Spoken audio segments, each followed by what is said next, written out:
Hello guys, and welcome back to Single, Married, Separated, Divorced, and Single Again. As I told you in my previous video that I'm gonna kind of do a part 2 of the cheating in marriage and so on. We are back, and this time it's probably not gonna be longer than 10 minutes. So yeah, welcome back.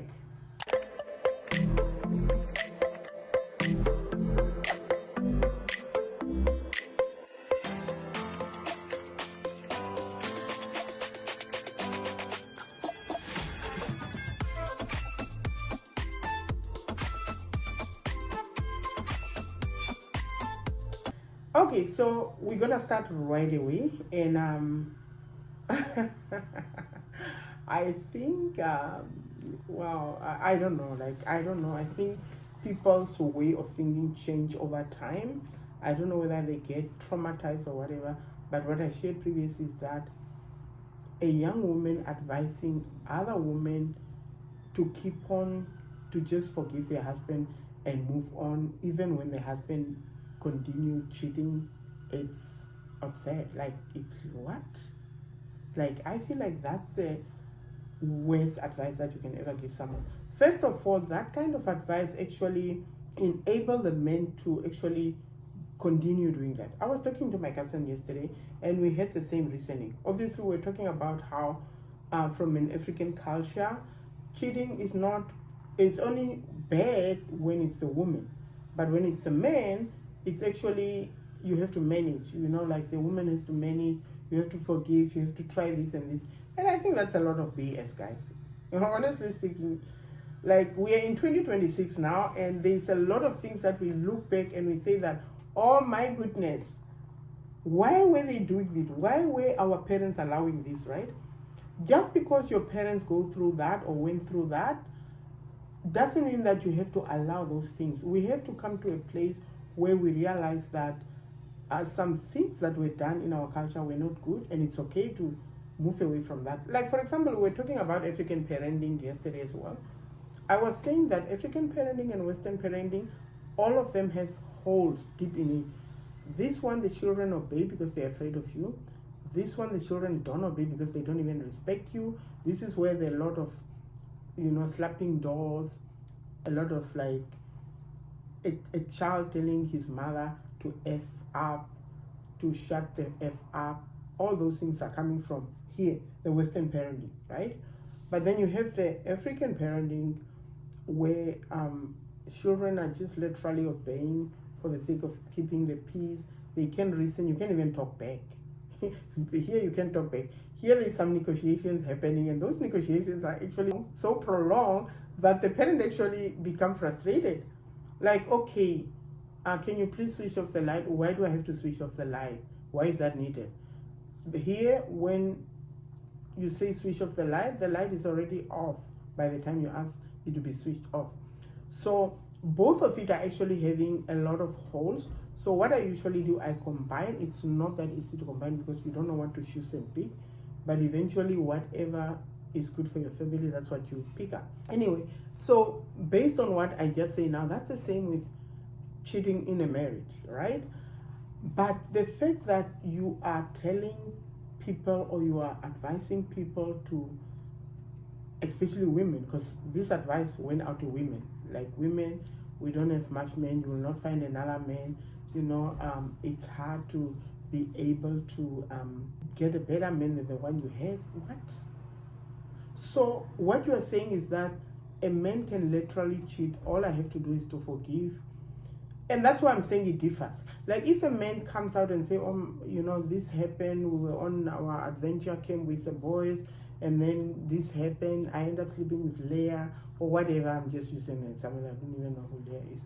That's different. And the men come out to you and say that, that's different. Like, and I'm sorry, I shouldn't have done that, I'm regretting, I will not do it again. That's kind of a different, scenario. I would probably say yes, forgive, and work on what led to the sleeping with Leah in the first place. Like, there got to be a backup plan of what, like, why, did you sleep with Leah in the first place, right? So it's good to talk about that and then forgive and move on. That's okay. And that's like an advice that I'm like, okay, that probably could work out. But for me personally, for me, Jehovah, cheating is a deal breaker. Like, no, you are not supposed to be cheating. Like, I can not cheat. Like, I don't cheat. Like I don't know how to say this. Remember when I said in my previous video that with my ex for 5 years we didn't see each other? Like, literally there were people, some of them Christian actually, advising me like, what? You mean you don't have anybody on the side? I'm like, what do you mean somebody on the side? What is that supposed to even mean? Oh, come on, he's probably cheating. I'm like, my faithfulness doesn't depend on his unfaithfulness or his faithfulness. Like, if he's cheating, that's his problem to deal with that with God. I am not going to sin. I'm not going to do something that I feel clearly in my heart it's wrong just because somebody is doing it. You know? And they will put these things in your mind, even if your husband is maybe not even doing it. You know, they will put it in your mind that, oh no, but I'm not easy sold out to those bullcrap, okay? You can sell that to me. I'm a Christian, I believe in God, and God to me is Jesus, and I have the Holy Spirit in me, and I will not and I cannot cheat, okay? And I expect the same from the men. There's no exceptions that, oh no, men, whatever. No, I know, men has a different physical attraction and so on. And that's why I'm making sure that I go up to 6 rounds if I have to with my husband. And it's nice and it's, oh my goodness. Me and my husband enjoy sex like crazy. We enjoy each other's body, we explore, we do whatever. I allow him to do whatever he wants on me. He allows me to do whatever I want on him. And that's how sex in a marriage should be. It should be so healthy that you can use words. You know, this is the thing. When you're with your husband, most people play holier than thou. They probably want to use like the terms that, you know, like, and this is the thing. When you allow your husband to be because sometimes during sex we talk like kind of daddy, but because this is your husband, it's not daddy. You don't want your husband to have to want to be a beast in bed only with somebody else. Be his mistress, be his everything. I'm my husband's girlfriend, mistress, wife, everything. I'm everything to my husband that represent a woman, have his best friend, everything. And that's what he says. He said, my wife, he usually calls me my queen. And there's a joke about that queen. So we're on the phone with somebody else, and then, you know, as we talk, we're discussing something important, my queen, and then the other guy say, Sister McQueen. That was so hilarious because the guy thought my name is McQueen because of maybe the accent, my husband's accent, he's French and so on. Then I have to correct it that no, that's not my name. He just meant to say my queen. I don't know whether it's me who corrected it or my husband. I think it's my husband. And it was so hilarious when the guy found out, oh, really? Oh, my queen. That's what you mean. Anyway, so he called me my queen. So he say my queen, ever since I met you, honestly speaking, and this is why I didn't want to let you go some years ago, because you are the perfect, you embodied everything that I have been looking for in a woman. We are sexually attracted to each other, like business-minded. We think alike when it comes to so many things. So, my goodness, I have found everything. What can I be possibly looking for outside? Like, seriously. And my husband is really that type, you know. I'm not just praising him for the sake of praising him. Sometimes, because remember, our words have power, right? Saying that, some people will judge you and say, oh no, you praise your husband. It's good to praise your husband because he also praised me a lot. And it's good because words have power. You know, the more you say those positive things about your spouse, the more it becomes even a reality if it's not already. And if it is already, it's just, you know, like emphasizing that importance of you knowing that.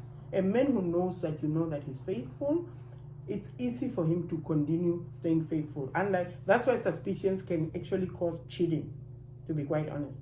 Anyway, so for me, the golden rule for me is that cheating takes so much time, takes so much effort, that it can be accidental. Like there's no way. Like your husband has to probably plan how to meet this girl or this woman. They have to send messages that they have to delete. All those things makes it impossible for it to be, oh, I accidentally cheated. No, it's not accidental. And if it's not accidental and apparently it has to continue, no, I'm not gonna take that. Like that's why I say cheating, it's completely, for me, it's a deal breaker. Like when you cheat, you are out. Okay, I'm not desperate. That's the good thing about where I am right now. I'm at this. I'm at a place where I'm completely not desperate. I love myself. I'm happy with myself. Yes, obviously, I want a man. I always say that when people say, "Oh no, Jehovah, you don't need a man," blah blah. Yes, I might not need a man, but I want a man. I wanted a man, and eventually God blessed me with a wonderful man. I'm gonna enjoy him, and we're gonna enjoy each other until it's time for one of us to go to see the Lord, or both of us go at the same time, whichever way. But all I want to say, I want to tell you women that you are actually in control of setting these boundaries. You cannot say that a man cheat, and because you think that there's no men outside there, you know, when a man cheat and he's very, very regretful, that's probably what I wanted to say, very regretful, is different. Because remember, you have men who say, oh no, obviously, what's the problem? All men cheat. Like, I'm just a man. You know, those kind of attitude of a man, you should have actually saw that as a red flag. How are you married to a person that say that? Like, I've never been with somebody who actually has that attitude. You know, like in the sense of like, we all, you know, want to do that. It's not like, you know, like, that's not good. Let it happen as an accident. Let it happen as an accident. And even if it happened as an accident, that's for you to decide that you're gonna sit with him and you guys are gonna come to a conclusion that it should never happen again. That's good for you. But for me, it's a deal breaker. I'm not gonna be with somebody who cheat, because I don't know. I think there's things that change in different times of your life, you know. There's things like that you decide that, okay, I will not take this and this, and cheating is one of the things that I wouldn't take in the marriage. I think it's because, like I say, it takes a lot of effort. It takes a whole bunch of planning for you to cheat. So why should I be with someone who have been planning all this? What? And apparently now you have people who think that because you can get a better man, or you can get, or you are stuck with that man because, you know, men are scarce, right? And if you do that, you are actually enabling him to actually do that, because now he knows that you are desperate, right? Yeah, so for me, cheating, it's a deal breaker, guys. Yeah. So, yeah, take care, and God bless you guys. Bye.